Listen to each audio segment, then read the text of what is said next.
You don't need to be a rocket scientist to see what a difference he's making. Just what are your early impressions of the culture change that he's bringing, the impact he's having on this group as a whole, Bart? Well, listen, Willie played with like a great Hall of Fame quarterback in Ben Roethlisberger.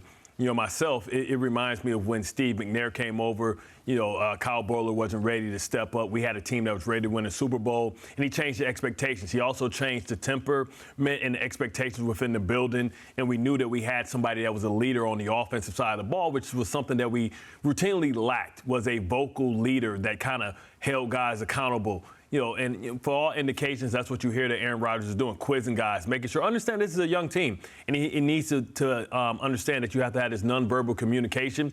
You look at, you know, what he didn't do last year. I think when he went in the darkness retreat, he came out and said he needed to be a better man, a better player, and a better leader. And he did that because when he signed up, we thought that he was going to go back when he signed on the dotted line, but he never left. And he made himself present, and he made himself available to his teammates. And I don't know if you could do a better job in winning the offseason. Aaron Rodgers has not missed a step. He's done everything right. But now this is where you really get judged. What do you do on the football field? Yeah, I think Bart hit it on the head. It's about expectations. I think he knows what's expected of him, but now he has to get the rest of this group to be in line with what he's used to doing, and that's winning football games and playing late in December and going into January. Aaron Rodgers is a pro. He's a Hall of Famer, no doubt. But there's a couple of future young Hall of Famers who don't know what that means and the consistency in winning.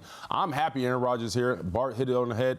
He's did everything right in the offseason. He shook a lot of hands. He kissed a lot of babies. He ate enough pizza. Now it's time for the king to show up and win some football games. Can he do it? But he can't do it alone. And that's my biggest thing about the hype with the New York Jets right now. There's a perception that Aaron Rodgers is Jesus Christ.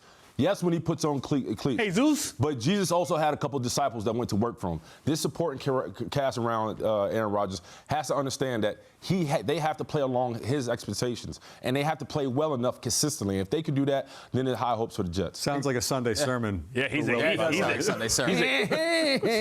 an eagle, right? I mean, he's going to elevate them, but they also need to elevate him at times. The defense, You see the belief that they already have. Obviously, special teams was a problem last year, and the run game as well. So the aura of Aaron Rodgers rubs off on everyone. It's not just the receivers and tight ends catching passes from him. It's the defense knowing that, hey, we don't always have to be perfect. We could take gambles, make a play on the ball. But if we go out there and do what we're supposed to do, this guy's going to put up points and respond with points on the board. And then it also rubs off on the coaching staff. Everybody's going to be working extra harder because the expectations change. That goes all the way to the personnel department and the urgency. Maybe at the trade deadline, there will be more urgency to bring in more help because this team feels really, really close